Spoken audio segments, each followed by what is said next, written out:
सचिन तेंदुलकर अब भले ही रिटायर हो गए हों, लेकिन आपको याद होगा कि सचिन जब मैदान पर उतरते थे तो सारा मैदान सचिन सचिन के नाम से गूंज उठता था। क्या आपने कभी सोचा है कि ऐसा पहली दफा कब हुआ होगा जब इस तरह से सचिन के नाम के नारे लगे हों? शायद नहीं, हमने भी नहीं। लेकिन अब सचिन तेंदुलकर ने खुद बताया है कि पहली बार ऐसा कब हुआ था जब उनके नाम के नारे लगे थे।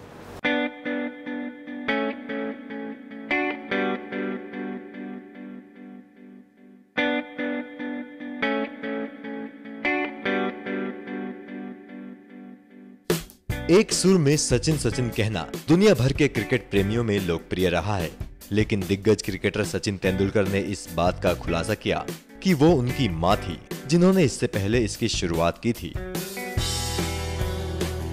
सचिन तेंदुलकर ने कहा कि मैंने कभी नहीं सोचा था कि मेरे संन्यास लेने के बाद भी सचिन सचिन बरकरार रहेगा और अब ये थिएटरों तक में चला गया है, इसलिए मुझे खुशी है। उन्होंने अपने जीवन पर बनी film Sachin a billion dreams के एक सॉन्ग लॉन्च किए जाने के बाद इस बारे में बात की। तेंदुलकर से पूछा गया कि उन्होंने सबसे पहले सचिन सचिन कब सुना था। उन्होंने कहा, असल में इसकी शुरुआत मेरी माँ ने की थी।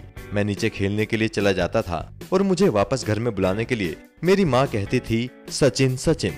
युवा तेंदुलकर का बल्ला थामे हुए तस्वीर के बारे में उन्होंने कहा, It was actually taken at home when I was playing cricket with my brother. This was in the balcony and nothing. You can see my grip, still bottom-handed grip. So yeah, were you a good cricketer at this time as well? Were you being able to? I was only 4 or 5. And only still the 4, I think. Yeah. The positioning of the bat and the feet are still the perfect position right now. I wouldn't say so.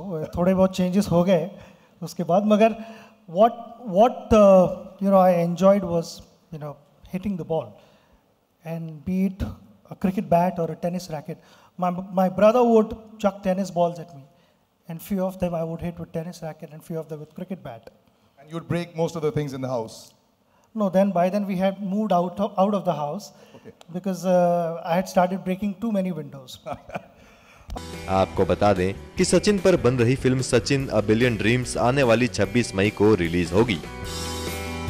NMF news की report.